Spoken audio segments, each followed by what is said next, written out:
full down doubles. So we are now doing a push-pull on these doubles, except now we're not pulling up into the air, we're downstroking into the pad and getting a downstroke quickly after the push-pull. So full stroke, fingers are open.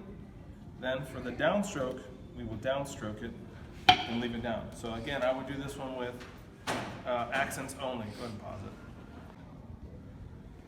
Okay, like I was saying, so you could do this with accents only and really focus on that downstroke.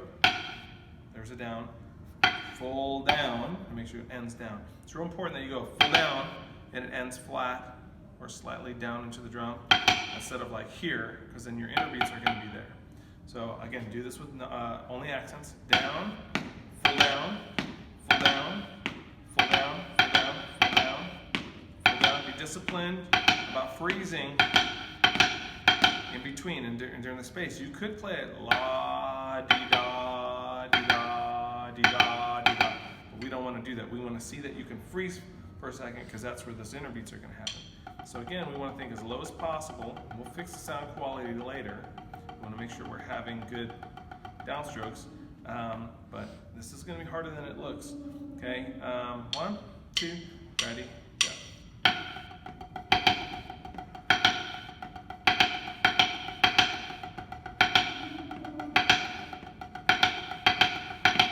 Okay, not.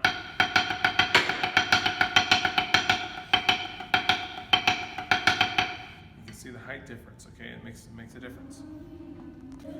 All right, number 9, down ups. So this one is mostly downstrokes. There's no full strokes, so we don't need to open our hands at all. So for number 9, just keep your pinky, keep the stick against your palm. The pinky's keeping that there. Don't let it open up. For your accents, don't grab them. Okay, it's just wrist. Okay, so this whole time, this is just all just wrist turn. Okay. And pure downstrokes, especially at the end when we get to this quick 16ths. We want extreme contrast. Okay, 1, 2, ready, go. Downstroke, downstroke, little inner beats, downstroke, downstroke, downstroke, downstroke, downstroke, downstroke, downstroke, downstroke, downstroke, downstroke. Low inner beats. Good left downstroke. When your right hand's not having a good downstroke, it'll sound like this. Or the left. Instead of bop, bop, bop, bop, bop, bop, bop, bop. So make sure you're checking out both of your hands. Are they downstroking correctly? Tighten some of that. Is it on? Yeah. Okay, so for parajams, so this is a combination of a downstroke and some taps like we were just doing with controlled strokes, but it also has push-pulls. Now the difference with these push-pulls is that they're going to be so small that you won't even turn your wrist. Okay, so if you can get in tight here. I'm going to try to create a push-pull without even lifting my wrist. It's almost like a drop catch. Okay, so I would practice this with no accents, no wrist. And see if you can create all this without any accents. Then we got to make sure that the downstrokes are good. Okay, so that's the way this exercise is designed, is to help you think about your downstroke, downstroke, downstroke, and make sure that second note is low because your downstroke was good enough. Then we eventually add in the push-pull, down, push-pull. It's the same thing. We get a good downstroke, then we just add a push-pull where we had a tap a second ago. So heights are very important on this one. I do see a lot of kids come in paradiddle tap, paradiddle tap, paradiddle, paradiddle, and we want paradiddle tap, paradiddle tap, paradiddle. So that lower inner beat height is so important here, okay? Don't miss the point. 1, 2, ready, go. Downstroke, downstroke. Make sure the tap is as low as you can get it for right now. Drop it, drop it, drop it, drop it. Don't use too many muscles.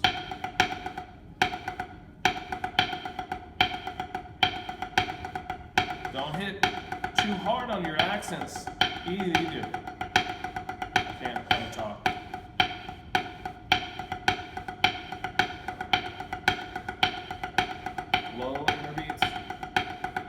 slam your accents. This is going to fight the downstroke. Keep it a calm, warm accent. Pure downstroke, but that doesn't mean you're overplaying.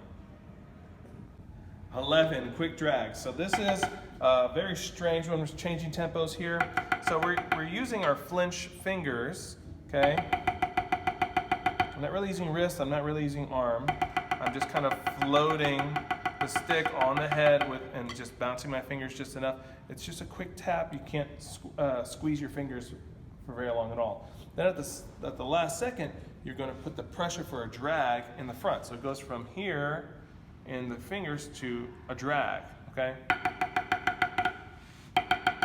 Drag.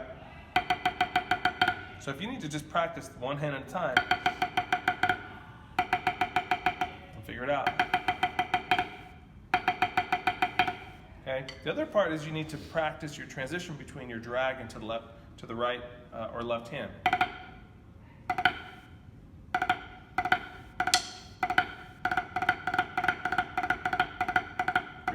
Used to the idea of the right going to the left and the left going to the right, okay?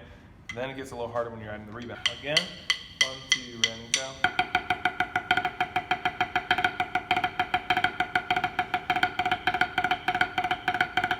See how my trad does. 1, 2, 1, 2, ready, go.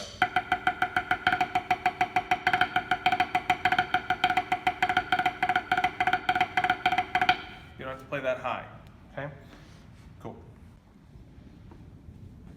Is it on? Okay, number 12, molar, whip, and flop. Okay, so molar, these last two are molar, so we're going to start to see strokes created from our arm, starting from, I think of it from the elbow, kind of a wave, and I kind of whip my wrist, okay? For molar, this is the first time, sometimes when you get so fast, you can't downstroke and expect to survive. You're going to have to use rebound all the time, and you have to kind of create a molar whip and flop to get the heights. So the inner beats might creep up a little bit here, but that's okay. So we want our rebound to stay, we want our rebound to keep happening here and use our rebound for our eighth notes, okay? For the accents, we're going to use the molar from the arm. So my wrist, the way I think about it is my wrist thinks it's playing eighths the whole time.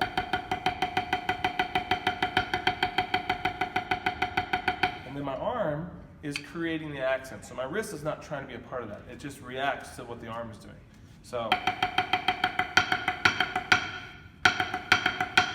again, I'm using rebound, and then my arm kind of creates it. You have to think, it's something you have to practice because you're going to have to move your arm before the accent, so it whips in time, okay? Whip. So it almost happens like 2 8 notes before it occurs. And it has kind of a flow to it on measure 2.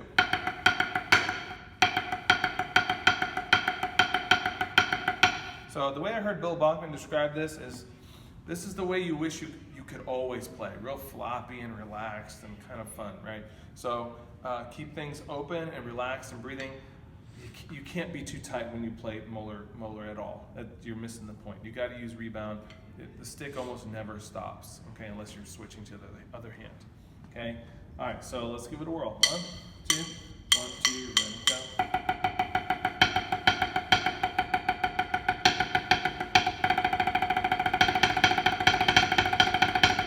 So you see my inner beats are not that low.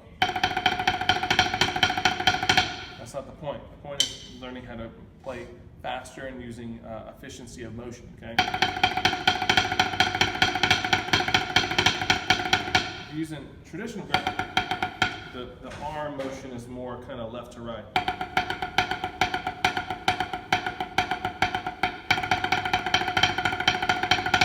Okay, now of course you want your beats placement to be better, but it's going to be it's going to move around a little bit. Okay, let's try that again so we can play better. 1, 2, 1, 2, 3, go.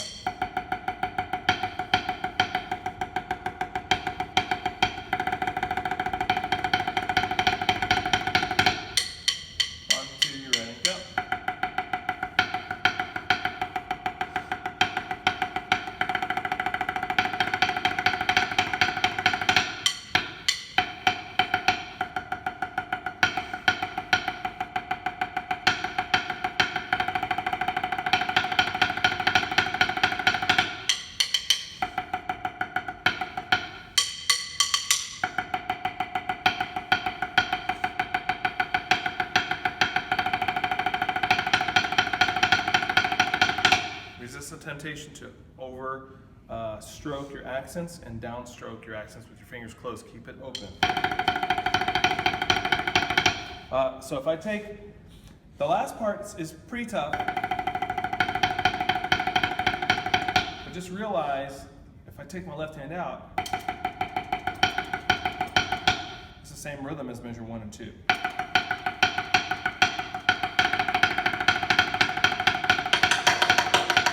doesn't help. So it's the same thing. Okay, molar whip and stop. This one, if you're not careful, you could play it wrong and not realize it. So you have a right hand accent and then it goes straight to low lefts. You're gonna wanna keep it on the right hand and go right, left, right, left. That's not what it is. It's right, left, right.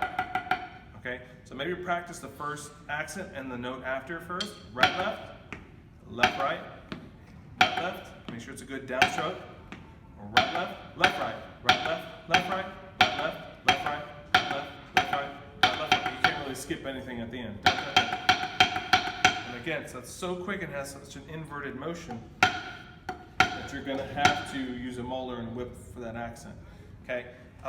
When you're not doing an accent, it's just fingers, whether you're doing match or traditional, as low as you can get it, okay, but have a flow, feel the vibration of the stick. At the last second, as you're doing those little taps, you're gonna lift and just flop it down, okay? And just stop the stick, okay? You're gonna whip it and then you're gonna stop it. Low, high, same thing. You could practice number 3 with low, a note, and then a high note. So go like,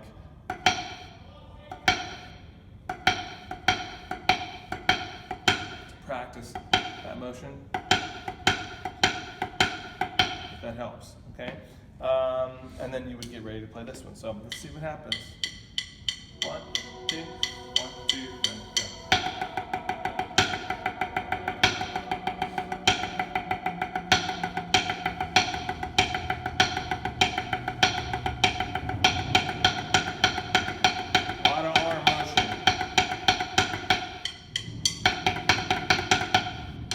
That whip and stop takes a lot of velocity, so it's kind of hard not to play the accents hard, but by the time you get to the accent, you're done anyway. Okay, let's see that with match grip.